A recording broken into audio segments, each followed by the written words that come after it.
not ask which creature screams in the night.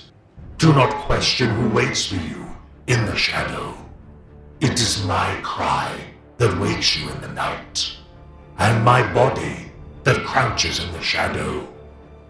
I am Tzeentch, and you are the puppet that dances to my tune.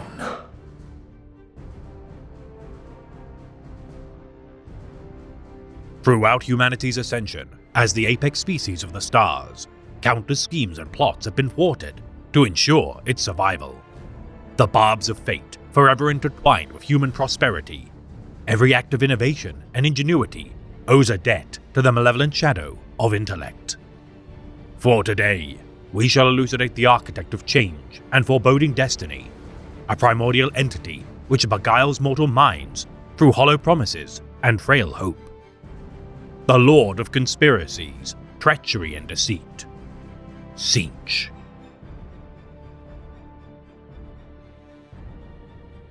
Intertwined with concepts of lies, subterfuge and beguilement, no coalescence of the Immaterium matches this entity's capacity for treachery. The embodiment of the desire for progress, innovation, prosperity and improvement. Such are the barbs of evolution, that such aspirations are often achieved through underhanded acts of guile. The promise of a better tomorrow, an end which justifies all means.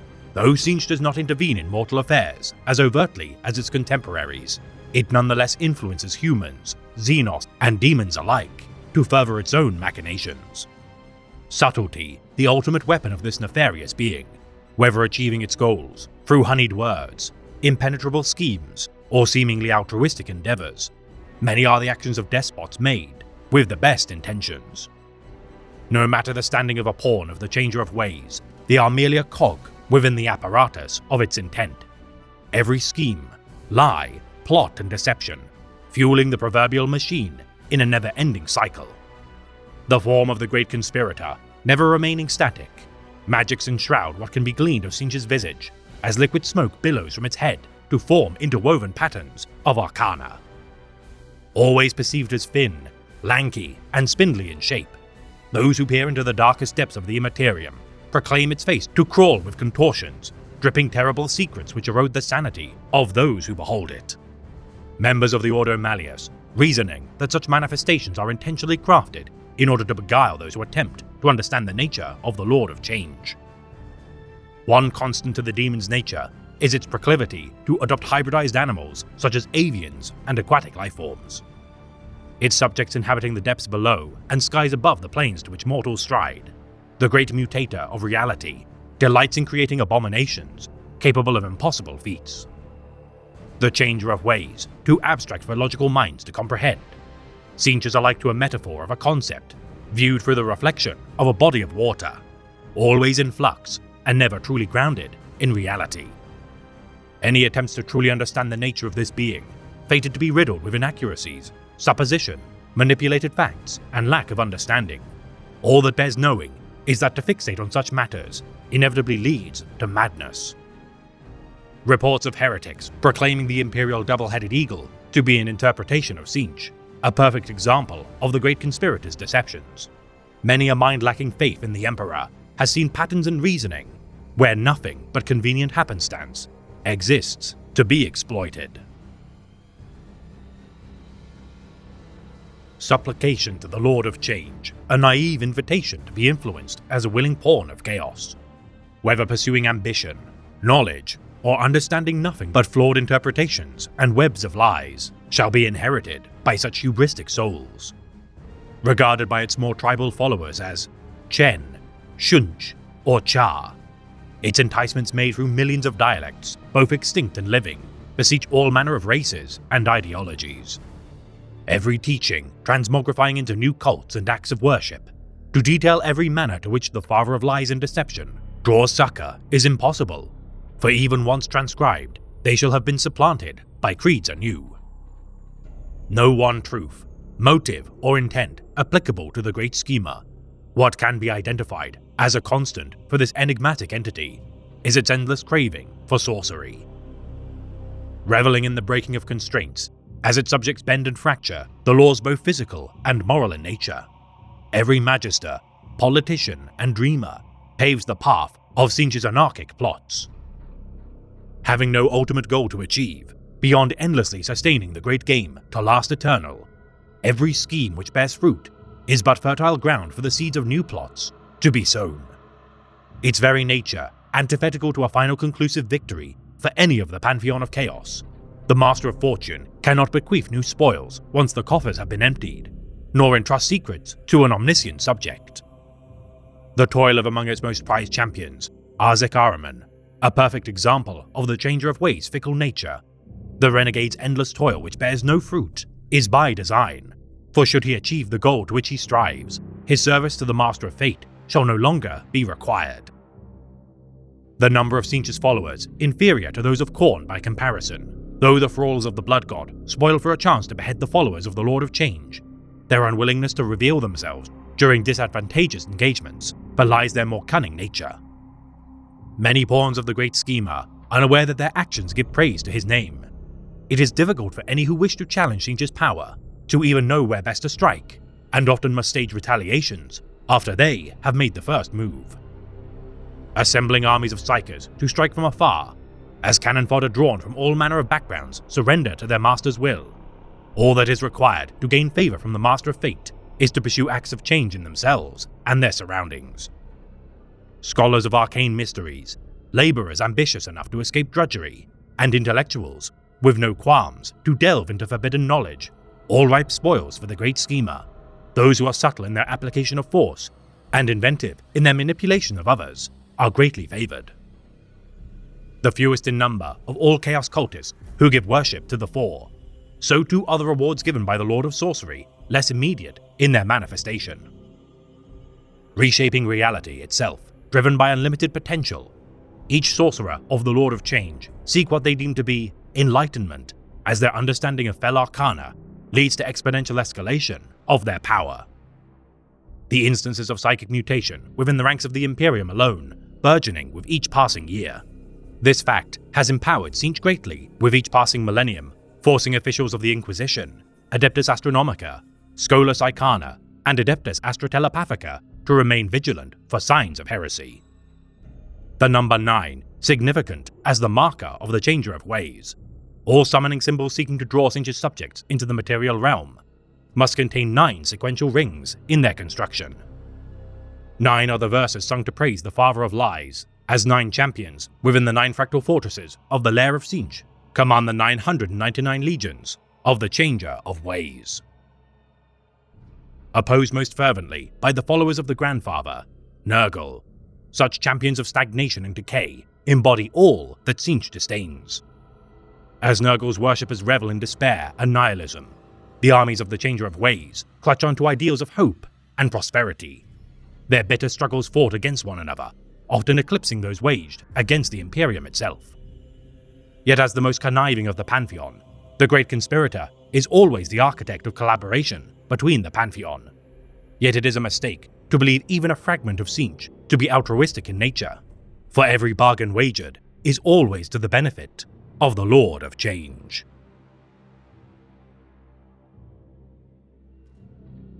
The minions of the Weaver of Destinies are alike to marionettes dancing to the tune of their master.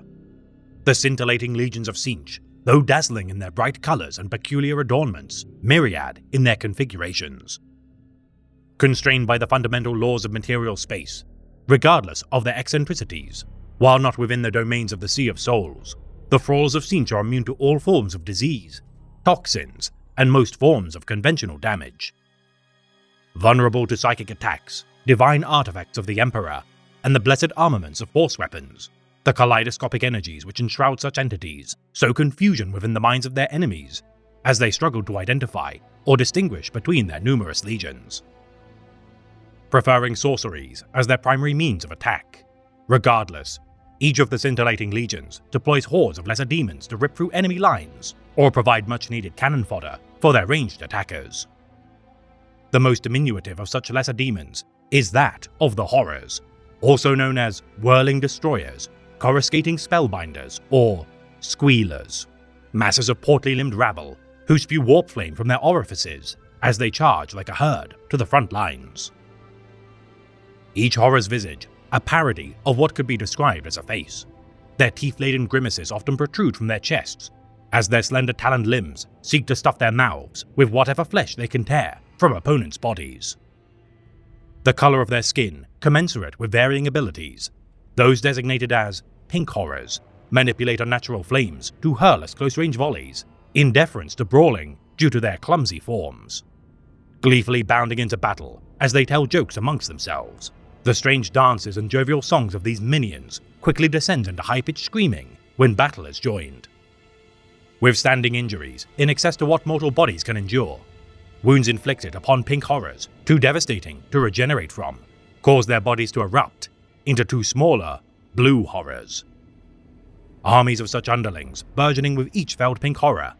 Though their blue spawn are smaller in stature, their capacity for cruelty contrasts starkly with their more playful counterparts. Forming their bodies into icons and battle standards to focus reinforcement efforts of their contemporaries. Though horrors are the least deadly of the scintillating legions, to ignore their vast numbers can reap devastating consequences. The second of such lesser demons, known as Flamers, other titles such as Flaming Whirlwinds, Pyro Demons, Candelabra Mutatoni, Flame Spouters, Bearers of the True Fire of Change, or Burning Horrors, belie their arsonistic tendencies.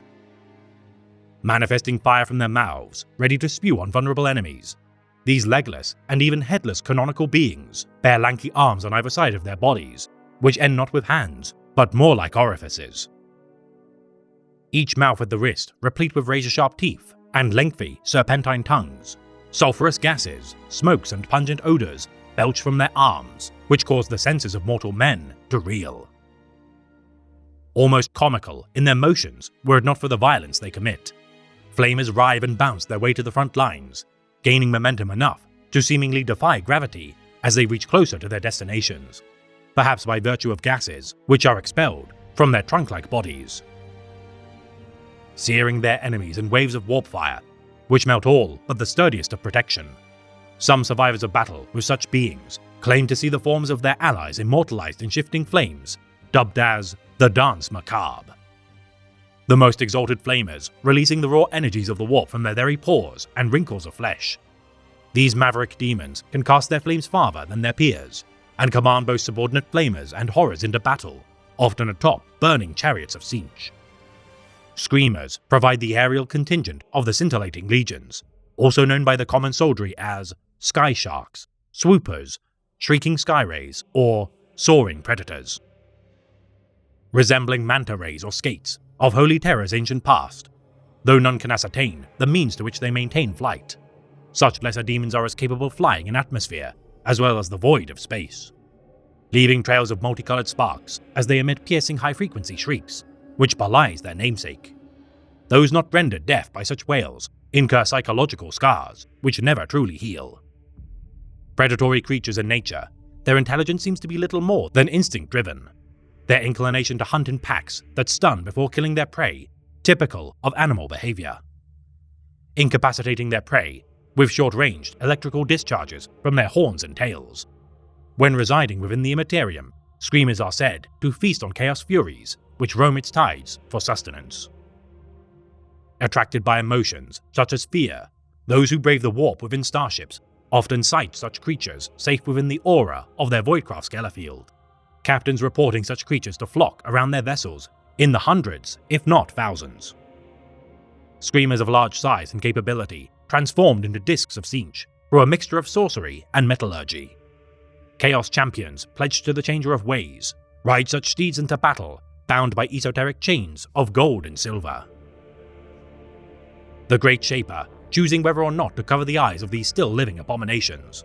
Its rider shall bind it to their will and fit blades, tentacles, bone-like protective plates, and other flourishes to its construction as they see fit. Wrangling several such discs into burning chariots of Tzeentch, these ornate screamers are bound to exalted flamers and are often mistaken for flaming comets, which forebode omens of future devastation. Last of the lesser demons are the Heralds of Tzeentch, field officers which many seem to ascend from the form of horrors into more bipedal forms, whilst others remain indistinguishable from their peers. The first of such heralds, known as Changecasters, these guardians of sources of great sorcerous energies, oversee the repair of Tzeentch's crystal labyrinth and other duties which many Warpspawn consider to be mundane. The Fate Skimmers, infamous for their acts of trickery and subterfuge. Such heralds swoop into battle atop burning chariots of Tzeentch, long enough to maniacally hurl spells from the skies, before intentionally crashing their steeds into enemy lines. The more cowardly of such Fate Skimmers, lurking far from the battle's epicenter, their orders barked unto their lessers often culminate in a final charge of amassed burning chariots to inflict the final and assured killing blow. Fluxmasters, the last of the heralds of Tzeentch. Atop discs of Tzeentch, these outriders of the legions hurl change bolts upon their enemies and transfer messages across their armies' formations, rapidly mutating any who are struck by their sorceries. Their herds of screamers charge defended positions to spread havoc and confusion within enemy ranks. The most widespread of the greater demons of Tzeentch are those known as Lords of Change. Their other titles such as Feathered Lords, Supreme Mutators, Eyes of Tzeentch, and The Watching, underlining their favor shown by the Great Conspirator. Enormous bipedal creatures, wreathed in bird-like wings, each replete with shimmering feathers, these beak-headed sorcerers entrap, scheme, and corrupt their opponents to its whims, often within the backlines of their legion's advance. The ascended mortal pawns of the Lord of Change, known as Demon Princes of Tzeentch, their avian-adapted forms now bolstered with the curse of immortality, are won through the sacrifice of their own souls.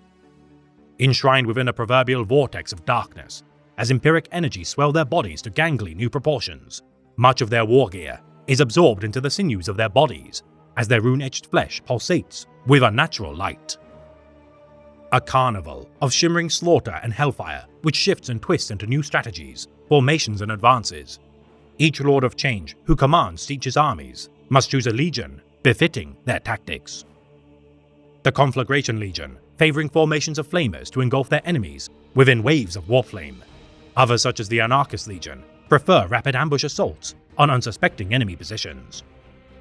Others such as the Veiled Legion, specializing in acts of deception and duplicity, such is the effectiveness of their actions that rarely are they recorded to have intervened in battle before they slip away in the wake of their destructions. Each legion divided into 9 hosts, commanded by either a demon prince or herald of Tzeentch.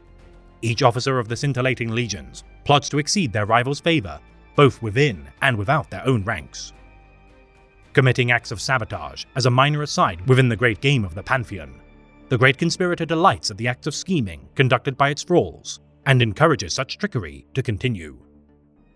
The hierarchy of the legions, ever-changing as its recorded structure, etched in runes on the pyramid of Each, shifts.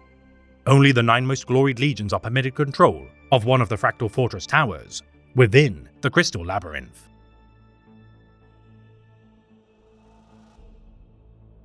The domains of chaos, constantly shifting in its structure.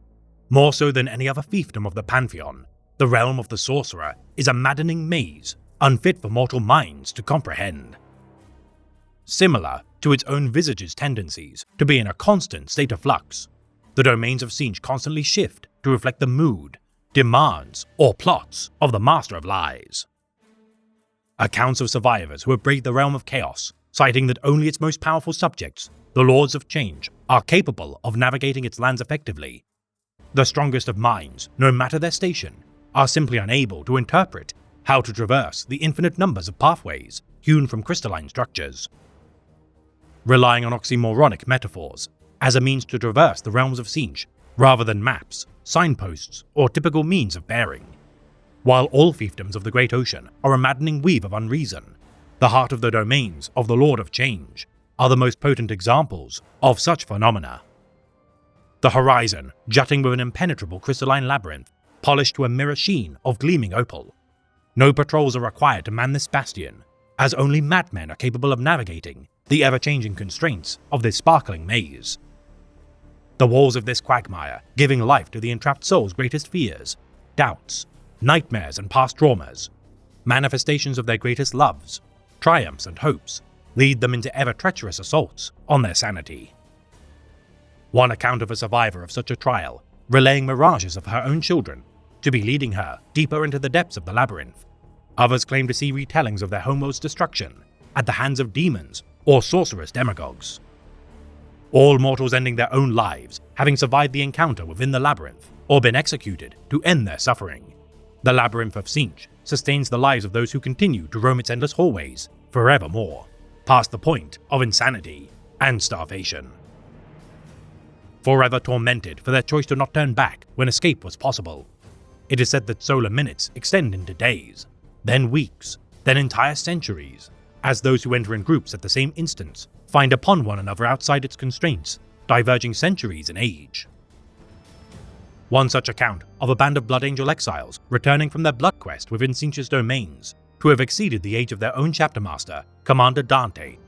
Their excess of over 1,000 years in age would be stark, considering one of their number had not even exceeded their training as a scout marine prior to entering. The Guardian of the Maze, observing the inhabitants of its crystalline prison, not as a sentry, but witness to its effectiveness. Whispers suggest that should any mortal or demon pass through the maze, the Guardian shall reward them with a chance at infinite knowledge should they conduct a new trial. Tasked with traversing through all 9 golden arches of gates, wherein the gigantic maw of the Guardian looms atop them simultaneously, the demon shall ask one of among its 999 riddles of Saratox and allow those successful in answering to pass through to enlightenment. Those who fail must forever wander the labyrinth as husks of their former selves, damned to regret their loss of potential knowledge as prospective new inheritors pass by their ravaged forms. Only one being, said to have answered all 9 riddles of the gate successfully. This young girl, accompanied by a small black dog, has baffled factions within the Ordo Malleus for millennia, as they attempt to uncover the significance of this tenuous tale. Within the unreliably deemed center of the Great Labyrinth resides the Castle of Tzeentch, the Impossible Fortress, a crystalline collection of spires which surveys the domain surrounding the maze, such as the ruins of the Dead King, Eyrie of the Watcher, and the True Liar's Monolith. Searing blue and pink flames erupt alongside new spires which replace the old, in a never-ending dance of renewal from its former foundations. The doorways of the castle crashing shut and opening as the groans of ages past invite inquisitive souls to enter. The heart of the fortress housing the hidden library of Tzeentch, the scrolls of parchment, tomes and scrolls housed within its archives which stretch to infinity, are said to have recorded every event, utterance and scrap of knowledge throughout the galaxy's collective history. Whether written or unrecorded in nature, every morsel of insight is collated within the hidden library. The fastidious accounting of the past, said to give rise to passages which also document the future to come. The heftiest of tomes, said to argue with one another as they rewrite themselves in a game of constant reorganization and replacement. The only thing preventing such quarreling books from escaping the library are heavy chains of warp flame which bind them in place. Demonic horrors acting as librarians and archivists of the endless shelves of knowledge, though not constraining such tomes with what could be labelled as order. These thralls of the Lord of Change nonetheless attempt to catalogue this endlessly proliferating repository. The lunatic scrivener of Hamclop Prime, Bok Samael, claiming to have ventured and returned to the realm of Tzeentch during the era of the 41st millennium. His heretical account suggests that in truth, the domains of Tzeentch, once removed of its deceptive trappings, is in truth a much more stark reality. Claiming to see nothing more than a barren hill, atop which sat a single leafless tree. Corroborative records by the heretic illuminator of Fallon 10, Delas Dial, also suggests that she saw a desert landscape populated by headless demons. Whether claiming the realm of Tzeentch to be a continent of protoplasm and towers of fungus, a vast barren landscape housing nothing more than stones atop a mountain of ash, or a continent of a single sentient growth of vines and vegetation, it seems the term, truth is in the eye of the beholder, is apt to describe such a place. Yet no matter the ramblings of madmen and heretics, only one truth bears notice. None who attempt to apply order to the Lord of Change go unpunished for their hubris. For what truth can truly be gained by mortals seeking to glean insight from the Master of Lies?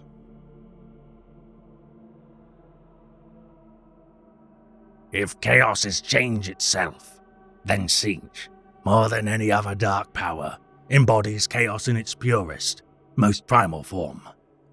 Therefore, no other god of chaos warrants more of our fearful respect, our tireless resistance, and our unflagging loyalty to the Emperor.